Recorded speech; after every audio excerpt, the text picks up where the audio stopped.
Olá, amigos aprendizes do Evangelho. Nesse capítulo e no próximo, nós vamos finalmente acompanhar o resgate do Padre Domênico, que foi o irmão que está lá no abismo, que é um caso particular da Zenóbia, que ela pediu ajuda para o grupo, onde ela vai se aproveitar da clarividência, né, da facilidade que a Luciana tem de visualizar o mundo mental e buscar reminiscências desse padre para a gente poder entender um pouco, e isso vai ser no próximo capítulo, como é que um suposto padre vai parar numa região de intenso sofrimento por tantos anos e por que que o resgate dele é tão difícil.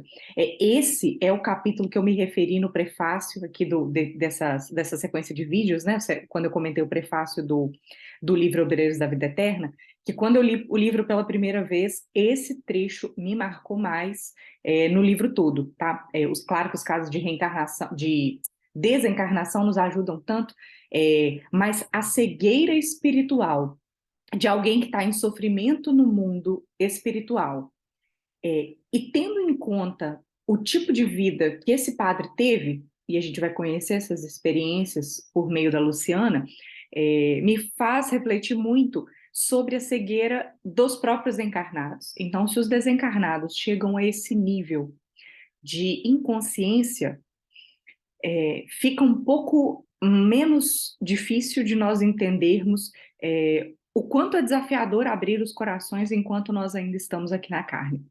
Bom, mas vamos entrar aí de cabeça no capítulo. Apesar do capítulo chamar Dentro da Noite, no começo o André começa destacando que lá na casa transitória, né, onde a casa transitória ficava, não dava bem para distinguir a noite do dia.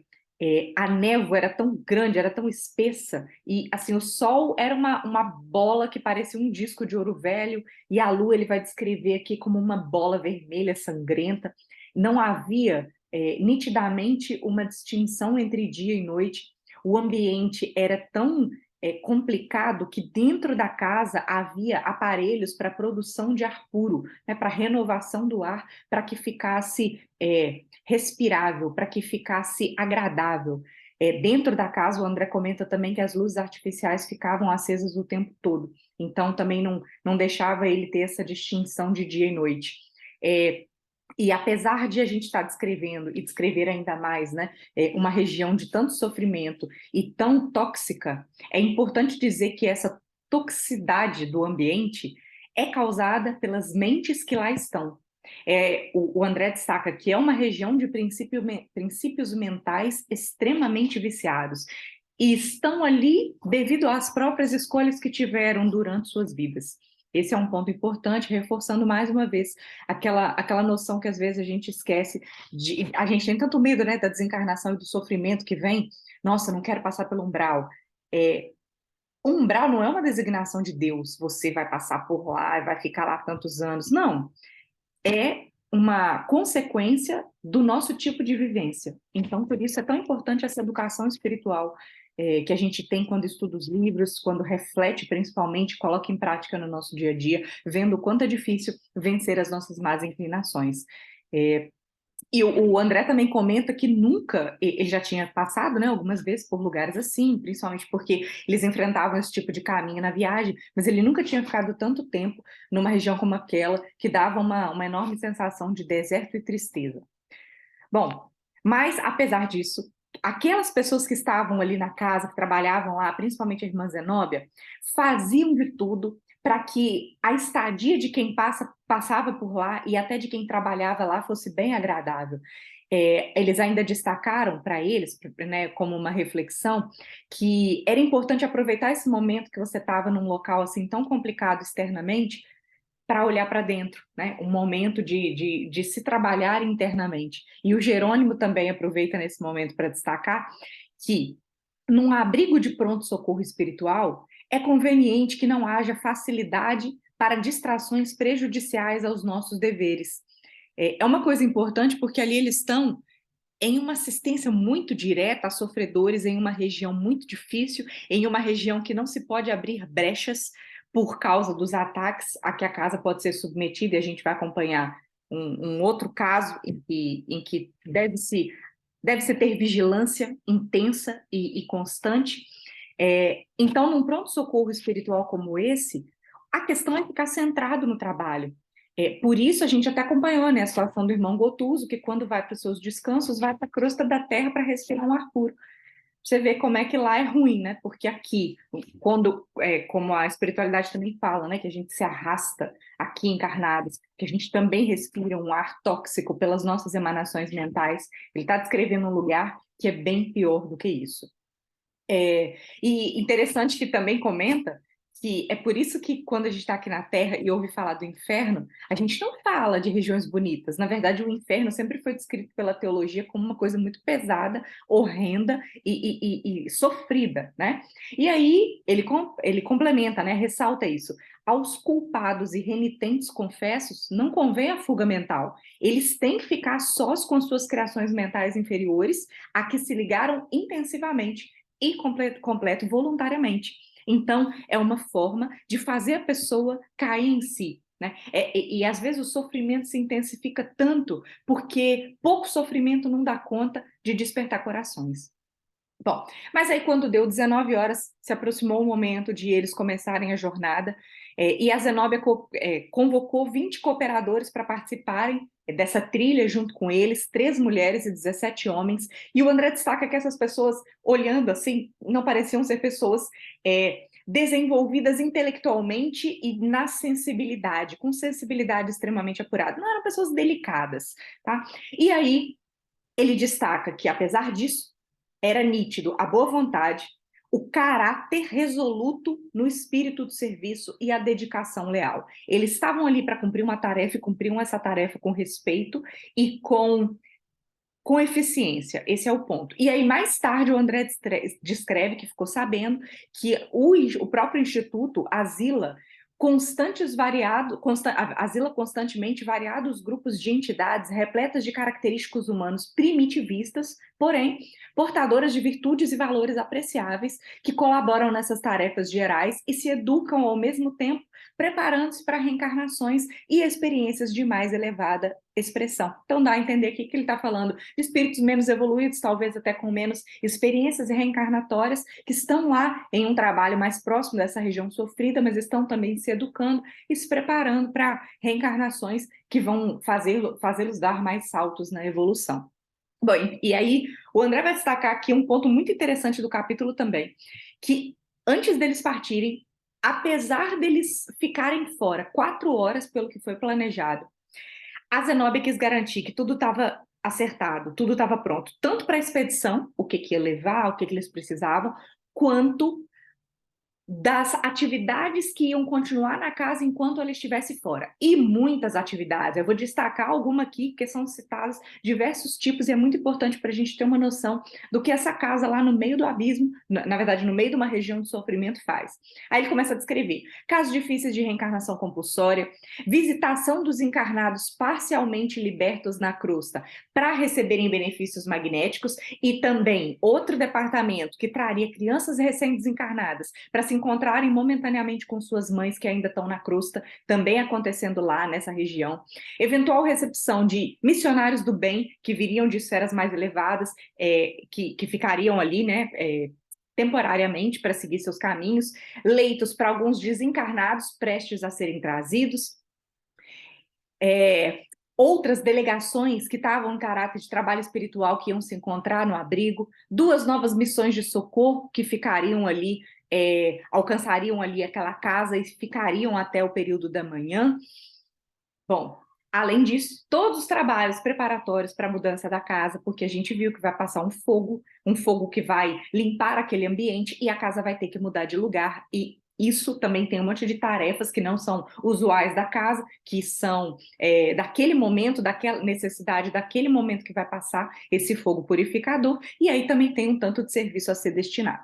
Então, assim, que monte de coisa que ela se preocupou em deixar tudo acertado antes de partir para uma expedição que era destinada a atender um caso pessoal dela. E ela vai deixar isso muito claro, sendo grata àqueles que estavam acompanhando ela para esse momento tão importante para ela.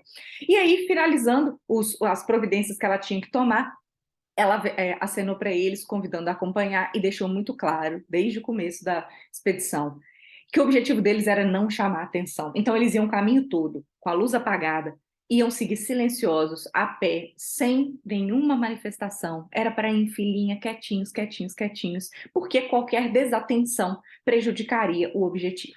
Tá. Começaram então a expedição, depois de alguns momentos ali ainda dentro da região da casa, eles transpuseram as barreiras magnéticas de defesa. E diz o André, em outras circunstâncias, em outro tempo, antes dele ter tantas experiências quanto as que ele teve até a descrição dessa atividade, não conseguiria eu, diz ele, dominar o pavor que nos infundia a paisagem escura e misteriosa à nossa frente. Eram gritos de selvagens misturados com dolorosos gemidos humanos, aves de monstruosas configurações que passavam fugindo. Bom, eles vão passar aqui por diferentes momentos, por diferentes tipos de terreno nessa trajetória. Em determinado momento, ele comenta que chega numa região pantanosa, que sobressaía rasteira vegetação, e, fundamente espantado, ele ouviu soluços próximos. Ele teve a nítida impressão de que as vozes vinham de pessoas atoladas em repelentes substâncias, como atoladas na lama. A treva, a escuridão do lugar não deixava ver detalhes, mas ele tinha a certeza de que tinham vítimas vizinhas ali aonde eles estavam passando, esperando amparo providencial, essa percepção do André. Só que ele percebeu que a expedição não se deteve, então o ponto não era parar ali para ajudar. Ele não aguentou e perguntou baixinho para o Jerônimo: jazem aqui almas humanas?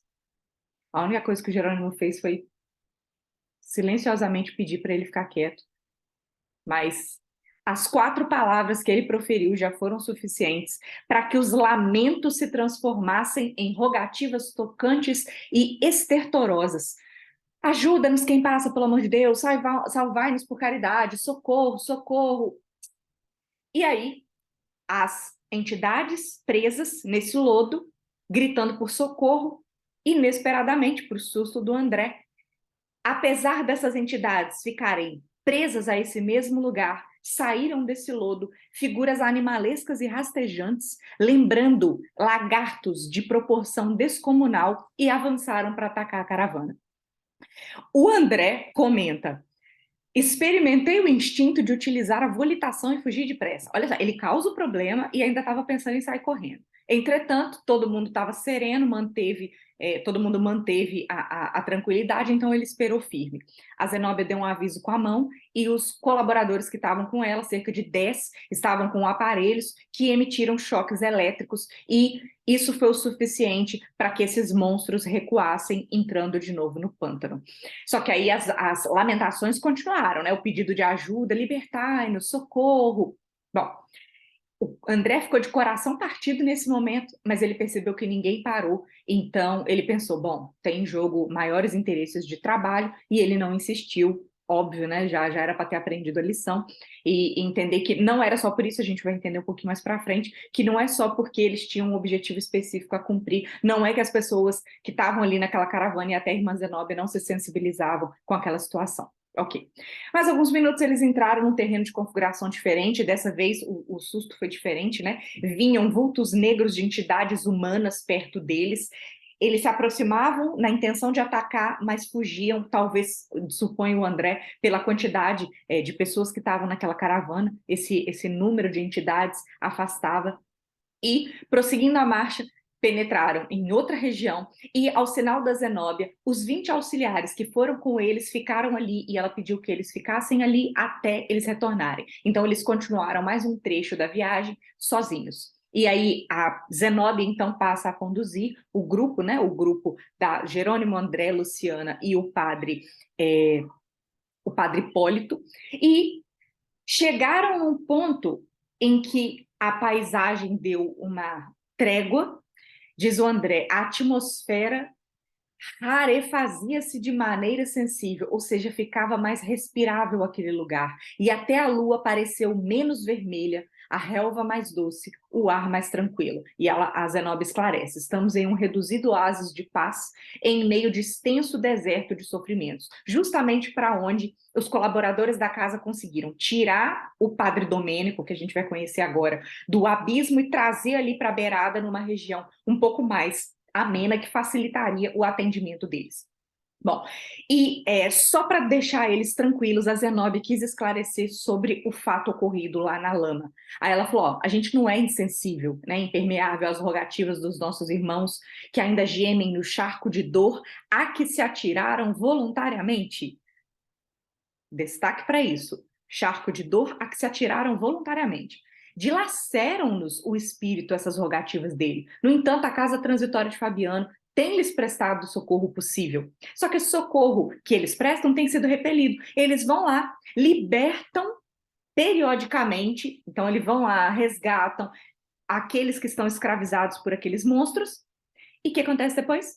Eles fogem da proteção e vão de novo se enfurdar naqueles charcos. Então, é uma escolha, é o livre-arbítrio. E aí ela destaca: é necessário que o sofrimento lhe solidifique a vontade, porque do jeito que está, ainda não é suficiente para eles realmente quererem sair dali. Vocês estão entendendo? Eles são resgatados e eles escolhem voltar? Por isso a maturidade que o André tem que ganhar, e até nós, né, obviamente, quando, se Deus quiser, estaremos aí nessas paragens como auxiliares e não como vítimas dentro dessa lama, vamos fazer de tudo para isso, né? Que a gente possa compreender que a espiritualidade sabe o que faz, que os espíritos que estão lá, que são socorristas, têm experiência e sabem o que fazem, e obviamente a gente tem que confiar na experiência deles, né? Bom, e ela fez questão, antes de ir encontrar esse espírito, ela fez questão de esclarecer alguns tópicos sobre esse cara que eles estavam indo fazer esse atendimento. Ó, ela fala que é um devotado amigo para ela no outro tempo, irmão pelo qual devo trabalhar na atualidade através de tudo que tiver ao meu alcance. Mas, infelizmente, esse pobrezinho mantém-se em padrão vibratório dos mais inferiores. Não é à toa que ela precisou do apoio desse grupo para conseguir fazer esse resgate. Trata-se do padre Domênico, entidade a quem muito devo. Vamos entender a relação deles no capítulo seguinte. Foi ele clérigo menos feliz, incapaz de manter-se fiel ao Senhor até o fim de seus dias. Quando ele começou nas lutas humanas, foi tocado de sublimes esperanças na primeira mocidade. Porém, porque a vontade de Deus era diferente dos caprichos que ele tinha no coração, caprichos de homem apaixonado e voluntarioso, em breve ele caiu em despenhadeiros que até hoje lhe valem os amargurosos padecimentos depois do túmulo. Recebeu todas as advertências para não cair nos erros que caiu, mas internou-se no lamaçal escuro dos erros voluntários. Diz ela: colaborei durante anos consecutivos nos serviços de orientação que lhes eram ministrados, mas, pela expressão intensa de fragilidade humana que ainda conservava em minha alma, abandonei-o também à própria sorte, absorvida por sentimentos de horror. Minha decisão estabeleceu comprida pausa de tempo em nossas relações diretas. Mais de 40 anos rolaram entre nós. Só que, nesse tempo, seus sofrimentos acentuaram-se de maneira terrível e me obrigaram a mobilizar minhas humildes possibilidades em seu favor. Está há muito tempo desencarnado e voltou da crosta numa situação angustiosa. Ocasionou desastres morais de reparação muito difícil e ainda permanece insensível às nossas exortações de amor, porque ele permanece em uma posição psíquica negativa, não deixa penetrar as preces, os pedidos, as conversas. Precipitou-se em terrível aridez do coração, que envolve-o em forças que o aniquilam e o entorpecem cada vez mais. Ciclo vicioso daquele mal, daquela indiferença com a qual ele se apresenta. E para que não piore a situação, ela foi autorizada a incluí-lo entre os tutelares da instituição, externos, né, porque ele ainda não foi acolhido, e, desse modo, conseguiu que alguns cooperadores lhe atenuassem o movimento fácil, fizeram ele ficar parado no mesmo lugar, sem que ele percebesse as operações fluídico-magnéticas que tinham sido aplicadas nele, e tem sofrido muito. Apesar disso, apesar dele ter ficado prostrado, deitado, parado e imóvel, ainda não modificou a mente, mantendo-se em pesadas trevas interiores e subtraindo sistematicamente a qualquer esforço de autoexame. Ele se nega ou está incapaz de parar para pensar no interior dele, parar para investigar a própria consciência, o que, diz ela, lhe facilitaria, sem dúvida, algum repouso espiritual. E além desse alívio, ele precisa voltar a reencarnar. A situação mental dele, porém, é tão complicada que cria empecilhos para essa reencarnação. Já está tudo ajeitado, ele vai voltar para ser filho do assassino dele, assassino que na verdade também é vítima porque ele prejudicou diretamente. Só que ele precisa dar uma melhorada antes que eles possam puxar ele para essa reencarnação compulsória, para que o organismo da mãe aguente. Essa mãe que vai receber ele em uma atitude de resignação, né? E lhe conferirá carinhosamente, diz a Zenóbia, a nova personalidade. Se eles conseguirem, e esse é o objetivo, que um raio de luz lhe penetre o íntimo, que caiam algumas lágrimas que deem uma desabafada no coração, ele vai conseguir experimentar novas percepções visuais e provavelmente vai conseguir enxergar aquela que ele foi genitora, porque ela vai ser chamada. Continua ela, desde alguns dias ele ouve a voz deles, tal como um cego que não consegue ver. Ela deixa claro que ela não pode se identificar perante a ele para não lhe prejudicar o trabalho de redenção, que isso teria um efeito muito grande nele.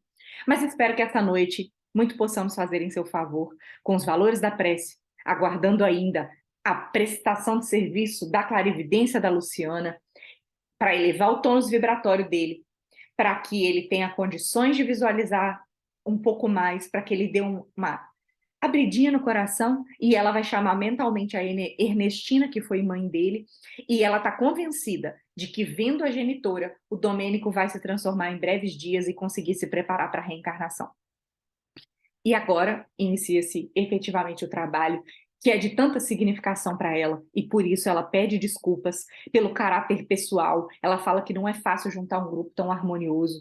E, além disso, como o fogo etérico vai passar por aquela região e as paragens se modificam muito, eles perderiam provavelmente a oportunidade de resgatá-lo nesse momento tão importante, porque dá a entender de que ele está próximo, em próximas, em condições aproximadas de, com um impulso a mais, com essa ajuda deles, abrir o coração. Mas olha que coisa interessante. Ela pede desculpas pela ajuda. E ela não fala assim, tô devendo uma para vocês, viu? Não, olha a palavra dela. Estejam certos de que serão meus credores para sempre. Olha o tipo de gratidão que os vínculos espirituais têm. Eles estão ali fazendo um serviço para ela, custa nada para eles, né? Um dia antes deles irem para a atividade na crosta, fazer essa expedição, mas essa ajuda prestada vai criar um elo de gratidão e terão naquela diretora da instituição uma pessoa que deve carinho a eles. Isso é uma coisa muito bonita nas descrições dos livros da André Luiz. Eu gosto muito dessas partes. Bom, seguiram um pouco mais adiante e viram dois companheiros que velavam diante de alguém estendido no chão, barriga para cima. A mentora benevolente dispensou os dois auxiliares, pediu que eles fossem lá se juntar ao grupo dos 20 que estavam esperando mais distante, e a Zenóbia sentou na relva rasteira e colocou a cabeça do Domênico no colo dela. Aquele homem descreve o André, como é que estava esse Domênico, trajando burel esfarrapado e negro, uma veste de sacerdote, né? Exibia uma face horripilante. Apesar da sombra, dava para ver os traços fisionômicos que inspiravam compaixão. Cabelos em desalinho, olhos fundos na caverna das órbitas, uma horrível máscara de ódio e indiferença. Apesar dela ter colocado ele no colo, com a cabeça no colo, não acusou nenhuma emoção diante do contato daquele colo amoroso e nem percebeu a presença deles. De olhar parado no espaço, num misto de desespero e zombaria, parecia uma estátua de insensibilidade vestida de farrapos hediondos.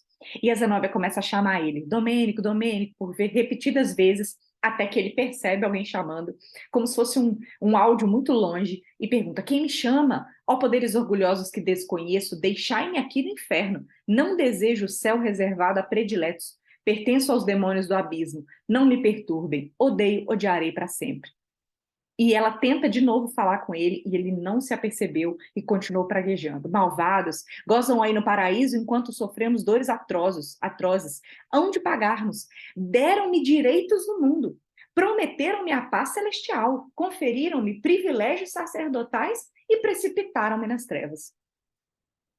Apesar das palavras dele, a Zenóbia não se afetou e falou que ia fazer uma prece pedindo a Jesus que restituísse para ele, pelo menos por alguns momentos, o dom de ouvir. E a Zenóbia faz uma intensa prece e o André destaca: ó, mais uma vez reconheci que a prece é talvez o poder máximo conferido pelo Criador à criatura. Que coisa linda, eu vou repetir a frase. Reconheci que a prece é talvez o poder máximo conferido pelo Criador à criatura. Estamos nos utilizando desse poder mágico. A gente fica assistindo aí, né, os filmes de heróis, os filmes da Marvel, pensando em como seria se a gente tivesse superpoderes. Podemos enxergar a prece como um superpoder que a gente tem acesso, basta a gente querer.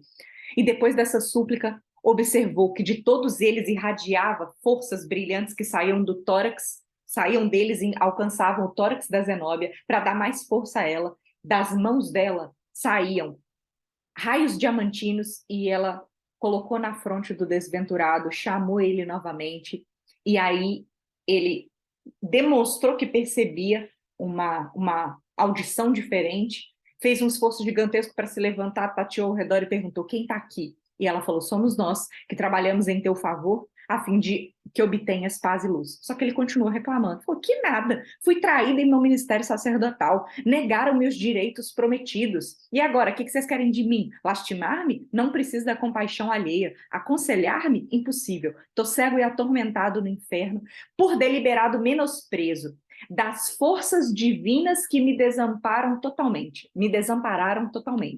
E aí a Zenóbia pede que o Hipólito fale com ele. Faz um sinal, né, para que ele fale, e o Hipólito vai falar algumas palavras para ele bem certeiras, assim, ó: não te rebele contra a justiça divina. E ele: justiça? Não fui eu sacerdote fiel à crença? Há muitos anos que eu padeço nas trevas e ninguém se lembrou de fazer justiça. E o Hipólito continua falando, chamando ele a uma lucidez. A consciência é juiz de cada um de nós. Possivelmente envergastes a batina fiel à crença, mas desleal ao dever. E anuncia o próximo capítulo. Temos conosco alguém com bastante poder de penetração nos escaninhos da tua vida mental. Espera, vamos orar em silêncio para que a bênção do Senhor se faça sentir no seu coração. E em seguida passaremos a auxiliar-te para que releias com a serenidade precisa o livro de suas próprias ações, compreendendo a longa permanência nos despenhadeiros fatais. Não é só ele que vai se aperceber, nós também vamos conhecer por meio da clarividência da Luciana por que motivo esse padre foi parar nesse abismo. O infeliz emudeceu por alguns momentos, eles endereçaram uma fervorosa súplica à esfera superior, rogando lenitivo para o sofredor e bastante luz para a irmã Luciana, para que ela pudesse ver aquela consciência culpada com a eficiência precisa. Não percam a continuação desse capítulo, onde a gente vai conhecer de perto o campo mental do padre Domênico. Um abraço a todos.